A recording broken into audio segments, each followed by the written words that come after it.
예, 33쪽이요. 법률행위 해석인데, 그러니까 해석의 방법은 세 가지가 있었죠. 자연적 해석이 있었고, 규범적 해석, 보충적 해석. 일단 법률행위 해석은 누가 하냐면 해석의 주체는 누가 하는 거예요?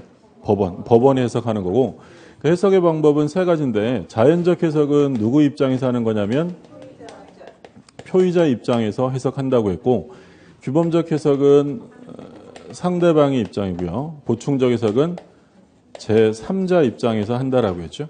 근데 뭐 주로 시험에 해석이 물론 매년 나오는 건 아닌데 해석이 나오면 보통 자연적 해석과 규범적 해석을 물어보는 게 보통이고요. 보충적 해석은 뭐 잘 안 물어봐요. 보충적 해석은 제3자 입장에서 법률행위 내용에 간극, 공백을 메우기 위해서 하는 해석이 바로 보충적 해석이다라고 했죠. 그래서 대표적인 판례로 본 게 뭐가 있었냐면 뭐 교통사고, 후유증 관련 판례가 있었죠. 이거 어떤 거였냐면 교통사고가 났는데 손해배상에 합의를 했어요.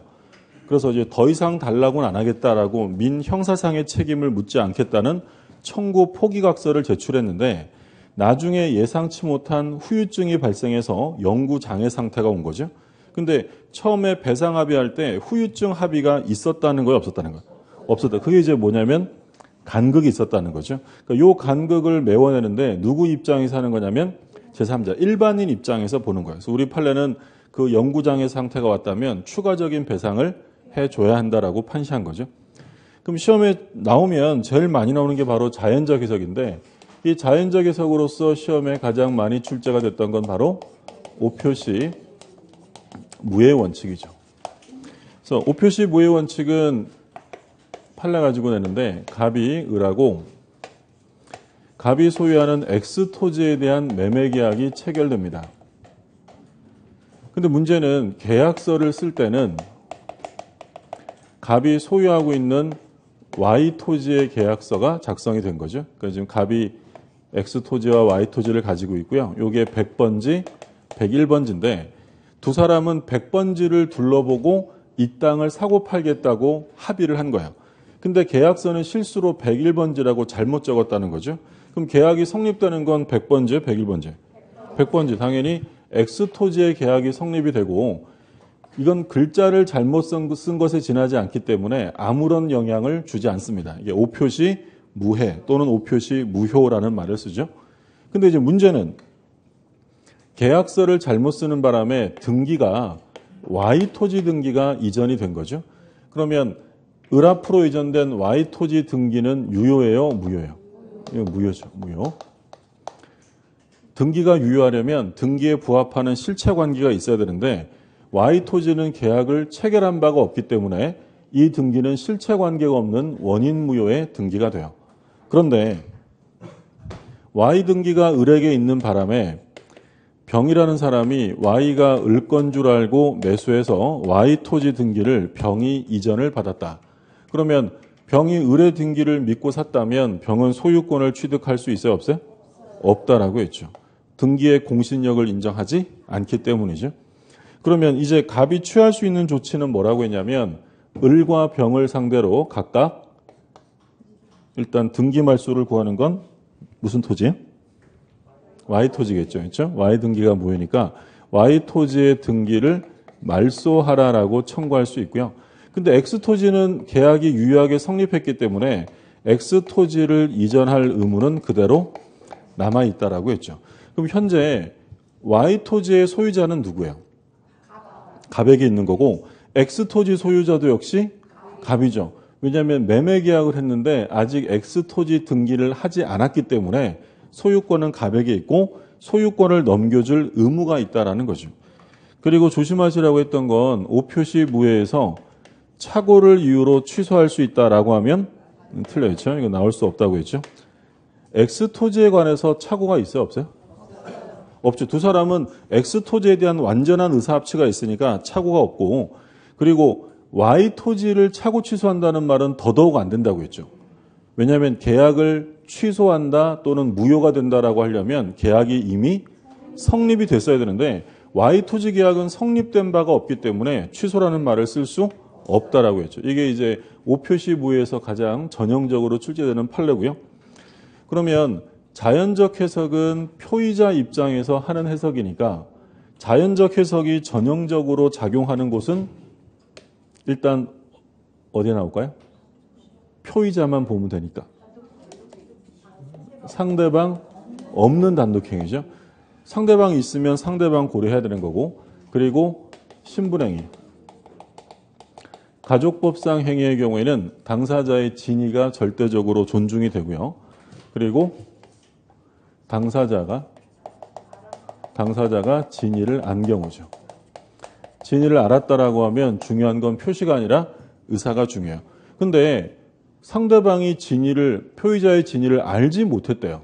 그러면 어떤 해석을 할 수밖에 없어요? 규범적 해석이죠. 그래서 우리가 규범적 해석으로 봤던 대표적인 판례는 뭐가 있었냐면 총완결 사건이 있었고 또는 모든 화재 사건이 있었죠. 갑이 을한테 임대차를 해줬는데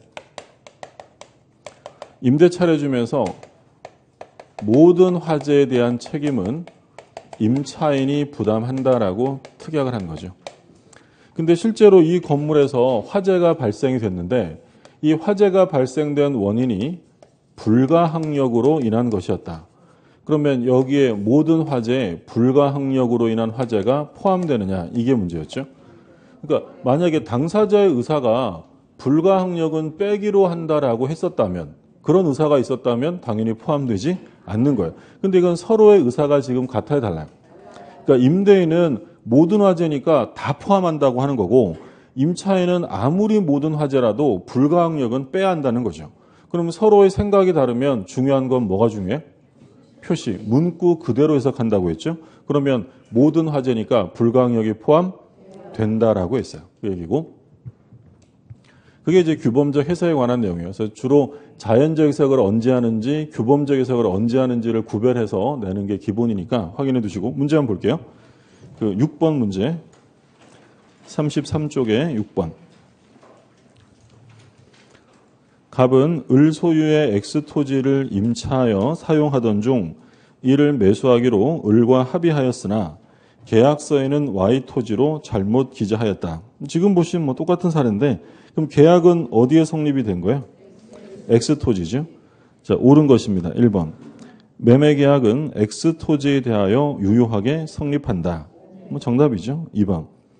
매매 계약은 Y 토지에 대하여 유효하게 성립한다. 틀렸죠. 3번. X 토지에 대하여 매매 계약이 성립하지만 당사자는 착오를 이유로 취소할 수 있다. 그러니까 일단 앞부분은 맞죠. 근데 착오의 문제는 X 토지에 대해서 발생하지 않는다고 했고, 4번.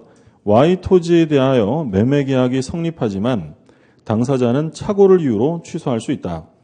이건 앞뒤가 다 틀렸죠. X 토지에 대한 계약이 성립하지도 않고요. 그리고 착오 취소란 말이 나올 수도 없습니다. 그러니까 Y 토지에 대해서. 그 다음에 5번. X와 Y 어느 토지에 대해서도 매매 계약이 성립하지 틀렸죠. X에는 성립되죠. 자, 그러면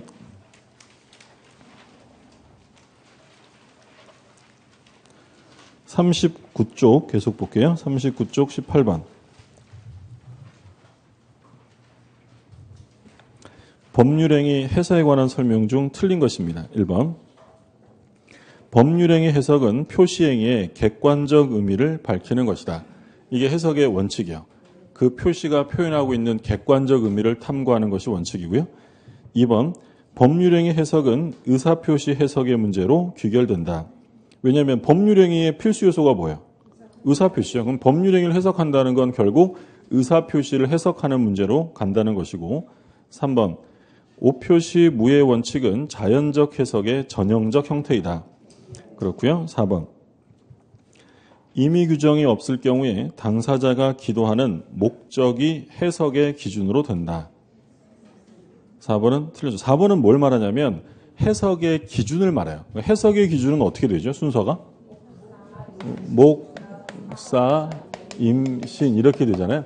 그러니까 목이 뭐냐면 목적. 목적이 바로 당사자의 의사예요. 의사. 사는 사실인 관습. 임은 임의 규정. 그 다음에 신의측인데, 그러니까 법률행위 해석의 기준에서 제일 첫 번째는 뭐냐면 의사고요. 그 다음에 관습, 그 다음에 임의규정이에요. 그러면 임의규정이 있어도 뭐가 제일 중요하다고요?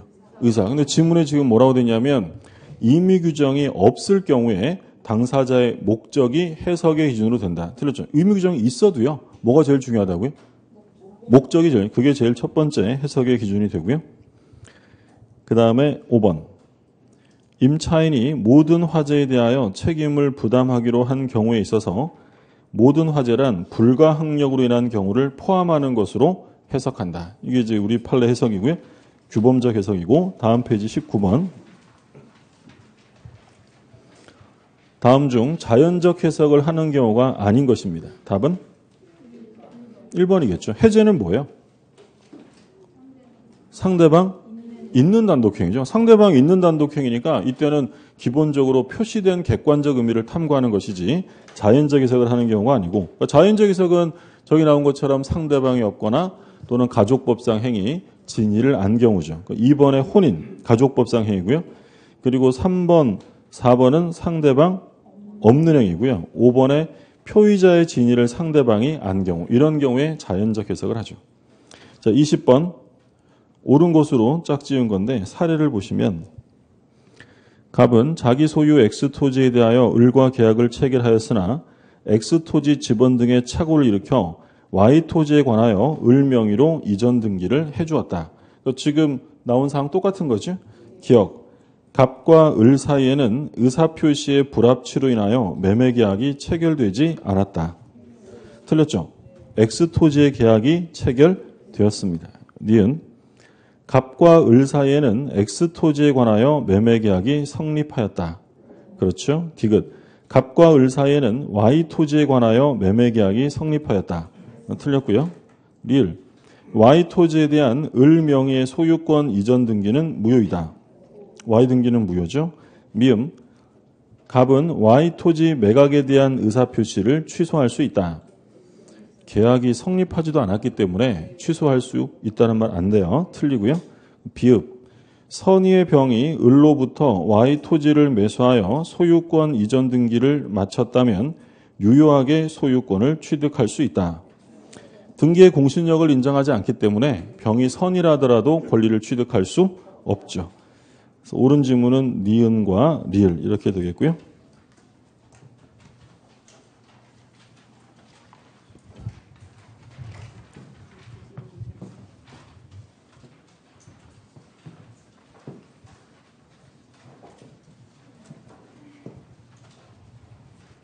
그 다음에 이제 의사표시가 나오는데, 여기서 우리가 공부했던 의사표시가 비정상적 의사표시였는데, 첫 번째는 의사와 표시가 일치하지 않는 경우가 있고요. 두 번째는 의사와 표시는 일치하지만 의사에 하자가 있는 경우, 이렇게 나눴죠.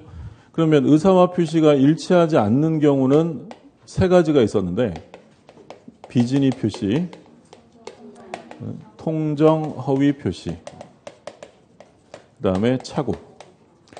그리고 하자가 있는 경우로는 사기, 강박에 의한 의사표시. 이게 이제 107, 108, 109, 110조 순서대로 되어 있고요. 그러니까 사기, 강박에 의한 의사표시는 일단 의사와 표시가 일치합니다. 일치하는데 의사 형성에 하자가 있는 거죠. 자, 성립 요건. 비진의 표시가 성립하려면 일단 의사 표시가 있어야죠. 두 번째는 의사와 표시가 일치하지 않고요. 자, 세 번째는 불일치 사실을 표의자가 알고 해요, 모르고 해요? 알고 할 거예요. 만약에 모르고 하면 뭐가 된다고 했냐면 착오야. 그래서 비진의와 통정은 소위 의식적인 흠결이다라고 하고, 그러니까 얘네 둘은 불일치를 표의자가 알면서도 하는 거고요. 착오의 경우에는 내가 알았으면 안 했을 텐데 라는 것이니까 얘는 의식적이 아니라 무의식적인 흠결이다라고 하죠. 그럼 비진의 표시가 성립하려면 첫 번째 의사표시가 있어야 되는데, 여기서 말하는 의사표시란 반드시 법률 효과를 의욕하는 것만 말한다고 했죠. 그러니까 법률 효과랑 상관없는 건 아예 의사표시에 들어가지 않아요. 그래서 뭐 사교적인 농담, 배우의 대사 이런 것들은 아예 의사표시가 될 수 없다. 그러면 농담이나 배우의 대사 이런 것들은 비진이 표시가 될 수 있어요? 없어요? 절대 안 되죠. 이건 아예 의사표시가 아니니까. 그리고 두 번째는 의사와 표시가 일치하지 않고 세 번째는 표의자가 알면서도 합니다. 그럼 이제 효력이 나오는데 원칙은 유효. 표시된 대로 효력이 발생이 되고요. 근데 이제 예외 단서 조항에서 무효가 나오죠. 언제 무효가 돼요? 상대방이 알았거나 또는 알 수 있었을 때. 악의 또는 과실이 있으면 무효고요. 그럼 유효가 되려면 상대방은 선의 그리고 무과실까지 갖춰야죠. 그럼 이게 유효인지 무효인지 다툼이 생기면 입증 책임의 문제가 생기죠. 그러면 유효 주장자가 입증해야 돼요? 무효 주장자가 해야 돼요? 그렇죠. 원칙이 유효니까 예외, 무효를 주장하는 표의자가 상대방의 악의 또는 과실을 입증해야 한다. 이게 원칙이고요. 그 다음에 나오는 게 이제 통정오해 표시인데 통정오해 표시는 의사 표시가 있어야 되고 두 번째 불일치하죠. 세 번째 알고 합니다. 그러니까 여기까지는 비진이랑 같아요. 근데 차이점이 하나가 나오죠. 상대방과 통정 짜고 해야 돼요. 그러면 이제 효과는 무효가 되죠. 그래서 비진이와 통정의 차이점은 혼자 했느냐 짜고 했느냐 이 차이점밖에 없어요. 그럼 비진이 표시는 어차피 상대방이랑 짜고 하는 건 아니니까 일단 계약에 적용돼야 안 돼요. 비진이는. 계약에 적용되죠. 비진이로 증여계약 할 수 있잖아요. 그리고 상대방 있는 단독행위에 적용돼야 안 돼요. 되고요. 상대방 없는 단독행위에 적용되죠. 그러니까 계약의 법률행위 유형으로 보면 계약이 있고 상대방 있는 단독행위가 있고요. 그 상대방 없는 단독행위가 있는데 그러니까 비진이 표시는 다 적용돼요. 가리지 않고 계약이든 상대방 있는 단독행위든 없는 단독행위든 비진이는 모두 적용되는데 근데 통정오해 표시는 상대방이 있어야 되잖아요. 그럼 어디까지? 여기까지. 상대방 있는 단독행위까지에 적용될 수 있다. 물론 학설의 대립이 있는데 일단 기본적인 다수설이 이런 입장이에요. 그럼 만약에 지문에 통정오해 표시는 계약에 한하여 적용된다라고 하면 틀리죠. 또는 통정오해 표시는 단독행위에는 적용될 수 없다라고 하면 틀려요. 상대방 있는 단독행위까지는 적용될 수 있다라는 거죠. 무슨 말이겠죠? 그러니까 원래 채권이 있어요. 채권이 있는데 제가 다른 사람한테 돈 빌린 게 있어요. 그러면 그 제 채권자가 저의 채권을 어떻게 할까요? 무슨 얘기냐면 갑이 을한테 1억 원의 채권이 있어요. 채권. 근데 을도 병에게 1억 원의 채권이 있어요. 그럼 얘가 얘한테 돈을 안 갚으면 갑은 당연히 을이 병에 가지고 있는 채권을 어떻게 하겠어요? 압류해 버릴 거 아니에요. 그러니까 이 을이라는 사람이 병이랑 짜고 채무를 면제해 주는 거예요. 실제로 면제는 아니고 야 우리 채무 면제로 하는 거다라고 했다는 거예요. 그럼 이 채무 면제라는 것은 계약이에요, 단독행위예요? 채무를 면제해 주는 건 계약일까요? 일방적으로 하는 걸까요? 일방적으로. 이 단독행위를 얘네 둘이 짜고서 한다는 거예요. 그러면 상대방 있는 단독행위도 통정오해 표시에 적용돼야 한대? 되는 거였죠. 근데 상대방이 없으면 짜고 할 사람이 없잖아요. 그럼 이런 경우에는 원칙적으로 통정오해 표시가 적용되지 않는다는 거죠. 이제 무슨 말씀인지 이거 이해되셨어요? 이게 괜한 얘기 했나 보다. 그죠? 여기까지 끝날 거죠. 그러니까 무슨 얘기냐면 통정오해 표시는 짜고 하는 건데 근데 단독행위를 짜고 할 수 있느냐 이걸 묻는 거야. 할 수 있다라는 거예요. 그 대표적인 게 채무 면제. 실제로는 면제 안 해주면서 채권이 없는 척 하려고 채무 면제를 합의하에 할 수 있다는 거예요. 그러면 합의라는 말이 들어가니까 계약 같지만 채무 면제는 계약이 아니라 뭐예요? 단독행위 짜고서 채무를 면제해주는 허위의 의사표시를 할 수도 있다라는 거죠. 그 얘기고. 그러면 비진이 표시가 상대방 없는 법률행위에 적용된다고 했잖아요. 이때 효력이 문제. 효력은 어떻게 돼요? 언제나 유효죠. 언제나 유효. 원래 비진이 표시는 원칙은 유효고 예외적으로 상대방이 알았거나 알 수 있었으면 무효예요. 근데 상대방이 없으면 무효가 나올 수가 없죠. 상대방이 없는데 상대방이 알았다는 말이 나올 수 없잖아요. 그럼 효력은 언제나 유효가 될 수밖에 없다. 적용 범위에 관한 문제고. 그래서 이게 이제 비진이와 통정에 대한 개념 구별. 혼자 있느냐, 짜고 있느냐 차이점이고요. 그 다음에 차고. 차고와 사기 강박은 무효가 아니라 취소 사유로 되어 있는데 이 차고의 경우에 취소가 되려면 첫 번째 법률행위 내용의 차고예요. 내용의 차고. 그러니까 내용의 차고야 한다는 건 뭐는 안 된다고 했어요. 동기의 차고는 내용이 아니기 때문에 동기의 차고를 가지고는 취소할 수 없어요. 근데 동기의 차고도 취소가 가능한 경우가 있었죠. 어떻게 되면 동기가 표시가 되어서 법률행위 내용으로 들어가면 돼요. 그러면 그걸 내용으로 하자라고 합의를 해야 돼요? 필요 없어요? 합의는 필요 없고 표시되기만 하면 된다라고 했죠. 근데 만약에 그 동기의 착오가 상대방에 의해서 유발되는 경우가 있어요. 유발되었다라는 말이 나오면 모두 필요 없어요?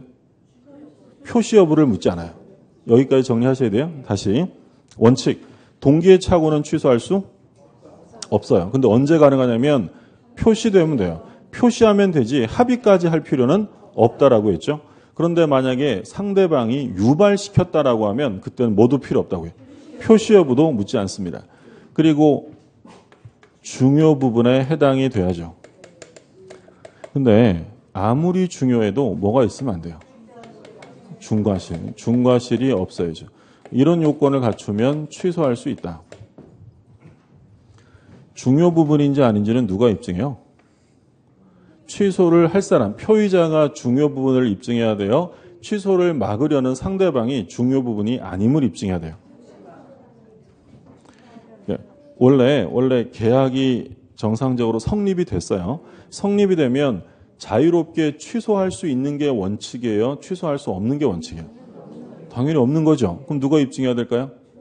취소할 사람이. 그럼 취소할 사람이니까 표의자죠. 표의자가 중요 부분임을 입증해야 돼요.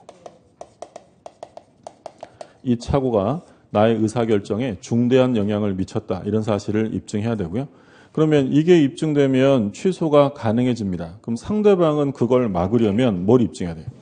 중과실이죠. 이 중과실은 누가 입증하는 거냐면 상대방이 입증을 해야죠. 입증 책임이 하나씩 있고요. 그럼 만약에 착오가 있었는데 그 사람에게 경과실이 있었죠. 경과실. 자, 경과실이 있으면 취소할 수 있어요? 없어요? 경과실이 있으면 취소할 수 있죠. 아니, 중과실만 아니면 취소한다고 했으니까 경과실이 있어도 취소할 수 있다라고 했죠. 뭐만 아니면 돼요? 중과실만 아니면 되죠. 여러 가지가 이제 막 섞여가지고 갑자기 막 그게 떠올랐어요. 그죠? 상임법에서 갱신 요구 거절 가능한 것이 고의 또는 중대한 과실로 인한 경우에만 거절할 수 있죠. 경과실이면 거절할 수 있어요? 없어요? 없죠. 그거 생각해서 이거 뭐 경과실 이런 생각하시면 안 되고요. 착오는 중과실만 아니면 취소 가능해요. 그럼 경과실이 있어도 얼마든지 취소할 수 있다. 뭐만 아니면 된다고요? 중과실. 그럼 경과실이 있는 사람이 취소해서 상대방에게 피해가 발생하면 불법행위 손해배상 해야 하네요. 안 해요. 그건 위법행위가 아니라 이런 경우에 취소할 수 있다라고 법이 적법하게 인정하기 때문에 불법행위가 성립하지 않는다라고 했고요. 나중에 또 자세하게 볼 거예요. 이게 이제 기본 요건이고 사기 강박도 뭐 할 수 있다고 되어 있어요? 취소할 수 있다. 자, 그러면 이 비통착사 요 네 가지가 공통적으로 두고 있는 게 뭐가 있었어요? 공통적으로 인정되는 게 전부 다 선의의 제3자를 보호하죠. 그리고 얘네들은 공법행위와 소송행위, 공법행위와 소송행위에 적용되지 않고요. 그리고 가족법상 행위, 신분행위에 적용되지 않죠. 이거 다 똑같은 건데 보호되는 제3자는 선의이기만 하면 보호되고요. 무과실까지 갖춰야 되는 것은 아니다. 그러니까 과실이 있어도 제3자가 선이면 권리를 취득할 수 있다라는 거고요. 그리고 제3자의 선의는 모두 다 추정되니까 제3자가 스스로 선임을 입증할 필요가 없다. 그리고 제3자라고 하면 누가 들어가면 안 된다 그랬어요. 당사자와 포괄승계인, 아까 우리 나왔죠. 상속받고 이런 사람들 포괄승계인은 제외고요. 공법행위와 소송행위에 적용이 안 되는데 이 공법행위와 소송행위는 의사가 중요해요? 표시가 중요해요? 표시. 그럼 이건 표시된 대로 바로 효력이 발생되는 것이지 이런 규정을 적용하지 않아요. 예를 들어서 사기를 당해서 소송을 취하합니다. 사기당해서 소송을 취하했다면 사기를 이유로 소취하를 취소할 수 있어요? 없어요? 없죠. 표시하면 무조건 유효한 거죠. 근데 거꾸로 신분행위는 뭐가 중요해요? 의사가 중요하죠. 그러면 의사와 다른 표시를 이 가족법상 행위했다면 이 표시는 원칙이 유효해요? 그냥 무효가 되는 거예요? 그냥 무효가 되는 거죠. 그러니까 갑이 있고 을이 있는데 갑의 의사가 A라는 의사예요. 근데 을에게 표시를 B라고 했어요. 이게 뭐 비진이 표시죠. 근데 이 비진이 표시가 원칙적으로는 유효하고 을이 갑의 진이 아님을 알았거나 알 수 있었으면 무효가 되는데 이게 가족법상 행위였다는 거예요. 그러면 뭐가 중요해요? 의사가 중요하죠. 그러면 이 결론은 표시주의에 따를 때와 의사주의에 따를 때를 구별해 보면 자, 표시주의에 따르면 이 표시된 B는 유효해요? 무효해요? 표시주의에 따르면. 표시되면 무조건 뭐라고요? 무조건 유효한 거예요. 근데 의사주의에 따르면 표시가 중요한 게 아니라 의사가 중요하잖아요. 그러면 이 표시는 잘못된 표시니까 아무런 효력이 인정돼서는 안 돼요. 그럼 뭐가 되겠어요? 무효가 되겠죠. 이해했어요? 그래서 의사주의에 따를 때와 표시주의에 따를 때 이렇게 구별이 되는데 갑이 사립대학교 조교수예요. 사립대학교 조교수. 근데 이 갑 교수가 회사에 사직서를, 학교에 사직서를 냈어요. 근데 실제로는 사직의 의사는 없습니다. 그러니까 학생들이 갑 교수 물러나라고 맨날 데모하니까 사건 무마용으로 사직서를 낸 거예요. 그러니까 갑은 실제로 어떤 생각이었냐면 내가 사직서를 내면 학교 측에서 당연히 반려해 줄 것이다라고 생각을 한 거죠. 비진이 표시요. 근데 만약에 학교 측이 이것을 수리했대요. 수리했다. 그러면 이 사직서 제출하고 수리한 이 행위가 유효해요? 무효해요? 원칙은 표시된 대로 유효한 거야. 근데 을이 학교 측에서 갑 교수가 실제로 그만둘 생각이 아니라는 걸 알았거나 알 수 있었다면 뭐가 되겠어요? 무효. 그러니까 이게 비진이 표시의 규정이잖아요. 원칙은 유효인데 알았거나 알 수 있었으면 무효예요. 근데 이 갑이라는 사람이 사립대 조교수가 아니라 공무원이었어요. 공무원. 공무원이 사직의 의사 없이 사직서를 낸 거예요. 비진이 표시한 거죠. 근데 국가기관에서는 갑이 실제로 그만둘 의사가 아니라는 걸 알고 있었대요. 그러면 107조 단서에 따라서 무효해요? 그래도 유효해요? 그래도 유효하죠. 공법행위와 소송행위는 표시하면 무조건 뭐라고요? 무조건 유효해요. 근데 얘는 반대죠. 가족법상 행위는 의사가 중요하잖아요. 그러면 신분행위인데 혼인할 의사가 없는 사람이 혼인하겠다고 표시했다. 비진이 표시예요. 그러면 이 표시는 107조 1항에 따라 원칙적으로 유효해요? 이건 그냥 무효가 되는 거예요. 그냥 무효가 되는 거예요. 이런 거 적용 안 하고 의사와 다른 표시라면 의사만 보고 표시가 다르다면 그 표시는 무조건 무효가 된다는 거죠. 구별되셨죠? 얘들은 전부 다 이런 것들은 적용되지 않고요. 차례대로 이제 비진이부터 볼 텐데 교재를 좀 볼게요.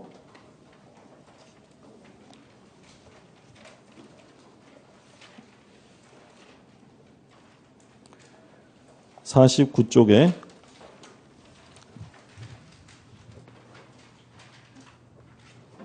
49쪽에 1번부터 보죠. 1번 비진이 표시에서 틀린 것입니다. 1번 의사표시가 존재해야 한다. 2번 표의자의 진위와 표시가 일치하지 않아야 한다. 불일치죠. 3번 표의자가 진위와 표시의 불일치를 알지 못해야 한다. 알아야죠. 모르면 뭐가 된다고 했어요? 착오가 된다고 했고, 그 다음에 4번 표의자가 의사표시를 하는 이유나 동기는 묻지 않는다.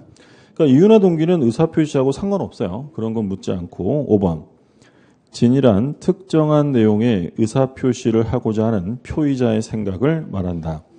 5번 특히 중요한 질문이죠.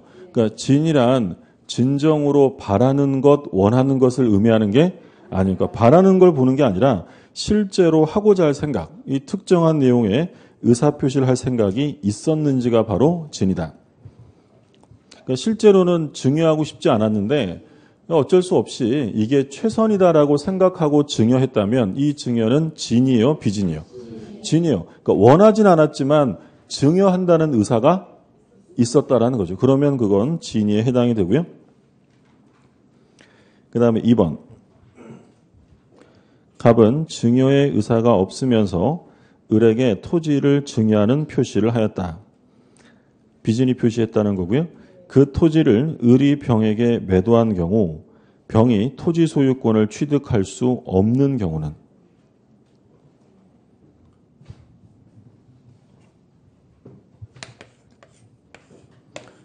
갑이 을에게 증여의 의사 없이 증여를 했고요. 일단 당사자 간의 관계를 보죠. 그러니까 비진이로 증여의 의사 없이 증여를 했다. 그러면 원칙은 갑과 을 중에 누가 소유자가 돼요? 비진이 표시는 원칙은 유효죠. 유효니까 을이 소유자가 돼요. 근데 예외적으로 무효가 될 수도 있죠. 언제 무효냐면 그렇죠. 을이 갑의 진이 아님을 알았거나 알 수 있었다면 무효가 되죠. 그래서 악의 또는 과실이 있다. 그럼 유효가 되는 경우는 선이면 돼요? 과실도 없어야 돼요? 선이 그리고 무과실. 그러니까 만약에 을이 갑의 진이 아님을 과실로 알지 못했어요. 과실로 알지 못했다면 유효예요? 무효예요?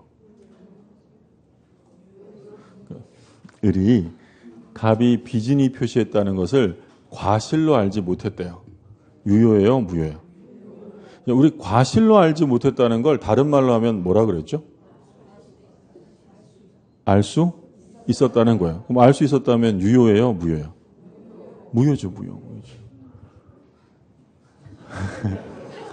알았거나 또는 몰랐어도 뭐가 있으면 과실이. 이게 바로 알 수 있었다는 거죠. 알았거나 설령 몰랐어도 부주의했다. 알 수 있었다면 그건 무효고요. 그럼 유효가 되려면 몰랐다고 무조건 유효가 아니라 몰랐고 그리고 그 모름에 대하여 과실도 없어요. 과실 없이 몰랐어야 유효인 거고요. 과실로 몰랐다라고 하면 다른 말로 뭐라고요? 알 수 있었다. 그럼 무효가 되는 거죠. 그렇죠? 예. 오랜만에 한번 해봤는데 그래서 우리 옛날에 기본 강의 할 때 알 수 있었다에 위에다가 하나 써두시라고 하잖아요. 과실로 알지 못했다. 똑같은 말이고 그러면 당사자 간의 문제는 굉장히 간단해요. 그냥 법조문만 적용하면 돼요. 원칙은 을이 소유자인데 을이 알았거나 알 수 있었으면 무효다. 근데 을이 그걸 병에게 팔았어요. 이제 제3자 문제죠. 병이 소유권을 취득할 수 있느냐 문제인데 자, 첫 번째 을이 만약에 을이 알았거나 또는 알 수 있었어요. 을이 악의 또는 과실이면 병이 소유권 취득할 수 있느냐? 할 수? 자, 을이 악의 또는 과실이면 요거 무효죠. 무효. 그러면 1번 병은 선악불문 취득한다. 2번 병은 취득할 수 없다. 3번 병은 선일 때 취득한다. 3번 병은 선일 때 권리를 취득하고요. 근데 만약에 을이 선이 무과실이에요. 선이 무과실. 을이 선이 무과실이면 누가 소유자예요? 을이 소유자죠. 그러면 이 병은 선악을 불문하고 취득하게 되죠. 이해되셨죠? 그러니까 을이 선이 무과실이면 소유자는 을이기 때문에 권리자에게 이전받은 사람은 무조건 취득하는 거야. 근데 이제 문제가 될 수 있는 건 을이 악의 또는 과실이 있는 경우잖아요. 그럼 을이 악의 또는 과실이 있으면 이건 무효예요. 무효. 그럼 소유권은 누구한테 있냐면 갑. 그럼 병은 권리자에게 산 거예요? 무권리자에게 산 거예요? 무권리자. 그럼 얘는 원래 권리를 취득할 수 없는데 얘가 선일 때는 취득할 수 있다는 거죠. 왜요? 법률 규정 107, 108, 109, 110에서 전부 다 제3자가 선이면 권리를 취득할 수 있게 해주겠다고 규정해 뒀기 때문이에요. 근데 이 병이 선인데 과실이 있었어요. 선인데 과실이 있었다. 그러니까 비진이라는 걸 알 수도 있었다는 거죠. 그러면 이 병은 소유권 취득할 수 있어요, 없어요? 있다요. 제3자는 전부 다 선이면 되지 무과실을 요건으로 하는 것은 아니에요. 선이라 하더라도 취득할 수 있고. 그러니까 얘랑 헷갈리면 안 돼요. 비진이가 유효가 되기 위해서 비진이 표시가 유효가 되려면 선이면 돼요. 선이 무과실이 돼요. 법조문이 이렇게 써 있으니까. 근데 제3자는 권리를 취득하기 위해서 뭐면 된다고요. 선이면 되지 무과실을 요구하지 않아요. 그러니까 얘랑 헷갈려서 가끔 질문하시는 경우가 있어요. 아니 제3자는 선이면 된다며 근데 왜 무과실까지 갖춰야 유효해? 라고 질문하시는 경우가 있는데 그건 전혀 다른 문제예요. 그러니까 비진이가 유효가 되기 위해서는 선이 무과실까지 요구하는 거고 107, 108, 109, 110조에서 보호되는 제3자는 전부 다 뭐기만 하면 된다고요. 선이면 되고요. 그리고 선의는 전부 다 추정되죠. 추정되니까 병이 스스로 자기가 선임을 입증할 필요가 없고요. 이 갑이 병의 악의를 입증 못하는 한 소유권은 병한테 있게 돼요. 자, 근데 아까 문제에서 뭘 찾으라 그랬죠? 병이 소유권을 취득할 수 없는 것. 그럼 만약에 일단 병이 선이다라고 하면 얘는 무조건 취득하는 거예요. 그럼 취득 못하는 경우는 일단 이 비진이가 유효해요, 무효해요? 얘가 취득을 못하려면 갑과을의 비진이 표시가 유효일 때예요, 무효일 때요? 이게 유효면 얘는 무조건 취득이니까. 그럼 이게 무효해야 되니까 을이 어떤 상태여야 될까요? 악의 또는 과실. 그렇죠? 얘가 악의 또는 과실이에요. 근데 얘가 악의 또는 과실이어서 무효가 돼도 병이 뭐일 때는 취득해요? 선일 때. 그러면 을은 악의 또는 과실이고 병은 악이야겠죠. 그거 찾으라는 거죠. 지문 보죠. 그거 잘 써놓은 게 뭐야? 3번이죠, 3번. 3번에 보면 을은 선의인데 뭐가 있어요? 과실. 그럼 유효예요, 무효예요? 무효죠, 무효. 그리고 제3자 병이 악입니다. 그럼 취득할 수 없죠. 그러니까 지문에서 일단 1번, 2번, 4번은 병이 다 뭐라고 돼 있어요? 선, 이거 무조건 취득이죠. 선이 3자니까. 그럼 답은 2번 아니면 5번인데 5번은 을이 뭐라고 돼 있어요? 선이 무과실. 그럼 이건 유효죠. 그럼 병은 선악불문 취득인 거죠. 근데 3번에 과실이 있고 병이 악이면 취득할 수 없다. 이해되셨어요? 예. 3번 보죠. 비진이에서 옳지 않은 것입니다. 1번. 표의자가 진이 아닌 의사표시를 하는 이유나 동기는 묻지 않는다. 왜 했느냐? 이유나 동기는 묻지 않아요. 무슨 영웅심에서 하든 동정심에 하든 상관없고요. 2번. 법률상 또는 사실상의 장애로 자기 명의로 대출받을 수 없는 자를 위하여 대출금 채무자로서의 명의를 빌려준 자에게 그와 같은 채무부담의 의사가 없는 것이라 할 수 없으므로 그 의사표시는 비진이 표시에 해당한다고 볼 수 없다. 이건 비진이가 아니라 진이다라는 거죠.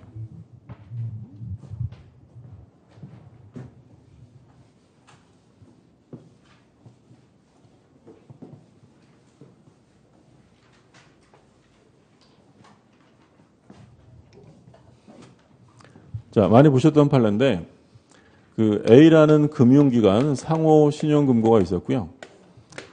갑이 금융기관에서 대출을 받으려고 하는데 갑이 이제 현재 신용불량 상태라 자기 이름으로 대출을 못 받게 되자 친구에게 부탁을 해서 친구 이름으로 대출 약정을 합니다.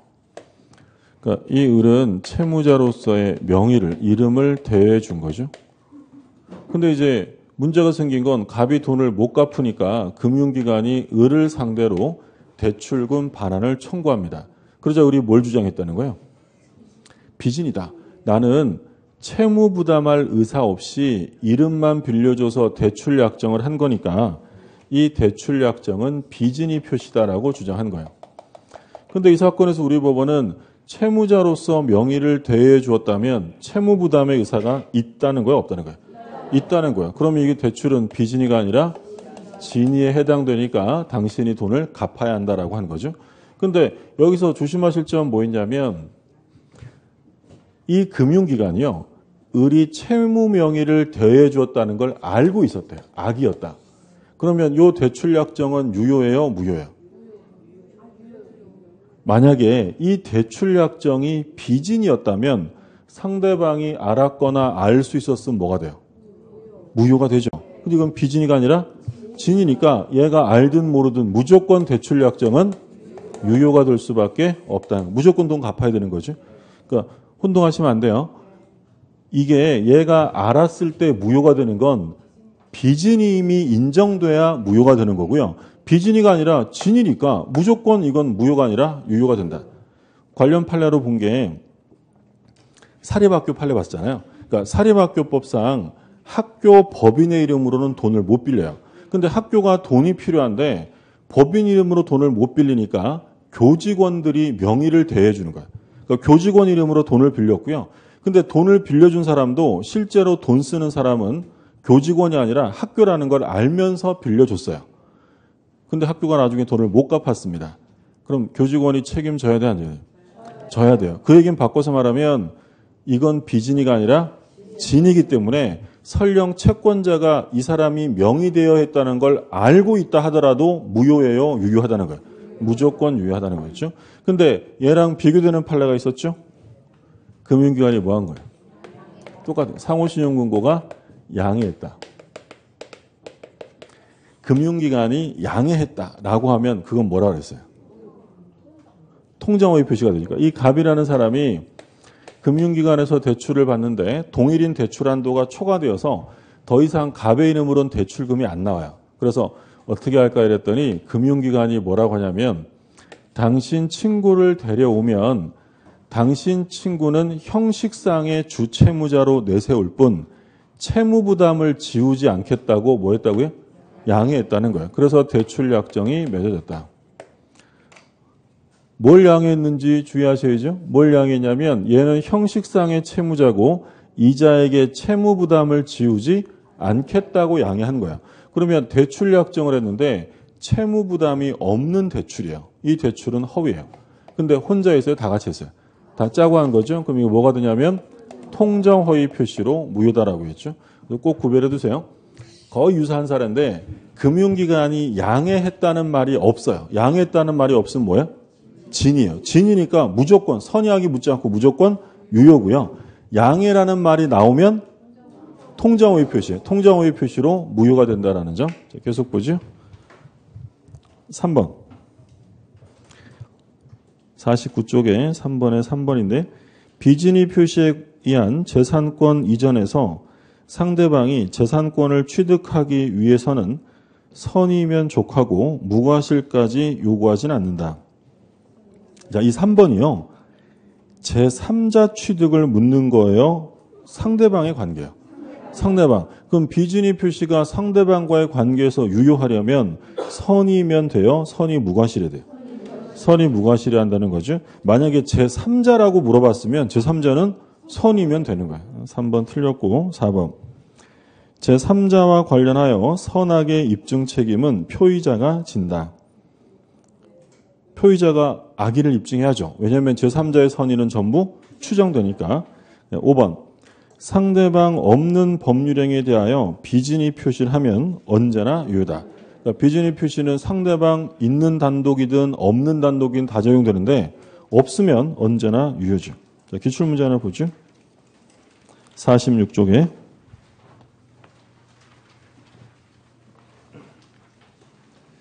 46쪽에 1번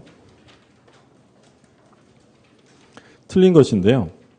대출 절차상 편의를 위하여 명의를 빌려준 자가 채무 부담의 의사를 가졌더라도 그 의사 표시는 비진이 표시이다. 1번 틀렸죠. 비진이가 아니라 진이죠. 그러니까 1번에서는 수험생들의 편의를 위해서 아예 뭐라고 써줬어요? 채무 부담의 의사를 가졌다라고 표현까지 해줬죠. 그럼 당연히 이건 비진이가 아니라 진이. 그러니까 이런 말 없어도요. 대출 절차상 편의를 위하여 명의를 빌려주었다면 비진이 표시다. OX예요. 틀리는 거예요. 비진이가 아니라 진이에요. 그렇죠? 다음은 1번이고 2번. 비진위 표시에 관한 규정은 원칙적으로 상대방 있는 단독행위에 적용된다. 적용되죠. 계약이든 상대방 있는 단독행위든 없는 단독행위든 다 적용되고요. 3번. 매매계약에서 비진위 표시는 상대방이 선의이며 과실이 없는 경우에 하나여 유효하다. 유효하기 위해서 제3자를 묻는 게 아니잖아요. 유효하려면 선의이며 과실 없어. 선의 그리고 무과실까지 갖춰야죠. 그렇죠? 선의라 하더라도 과실이 있으면 유효예요, 무효예요? 무효가 되죠. 그렇죠? 그다음에 4번. 사직 의사 없는 사기업 근로자가 사용자의 지시로 어쩔 수 없이 일괄 사직서를 제출하는 형태의 의사표시는 비진위 표시이다. 사직의 의사가 있어요, 없어요? 없어요. 없는데 사용자가 내라니까 사직서를 냈다는 거죠. 그러면 실제로 그만둘 의사가 없는데 사직서를 낸 거니까 이건 진위가 아니라 비진위에 해당이 되죠. 5번. 상대방이 표의자의 진위 아님을 알았다는 것은 무효를 주장하는 자가 증명하여야 한다. 원칙이 뭐니까요? 원칙이 유효니까 예외를 주장하는 자, 무효 주장자, 즉 표의자가 입증을 해야 한다는 거죠. 여기까지가 비진이고 그 다음에 통정호의 표시가 나오는데 통정호의 표시부터 쉬었다가 보시죠.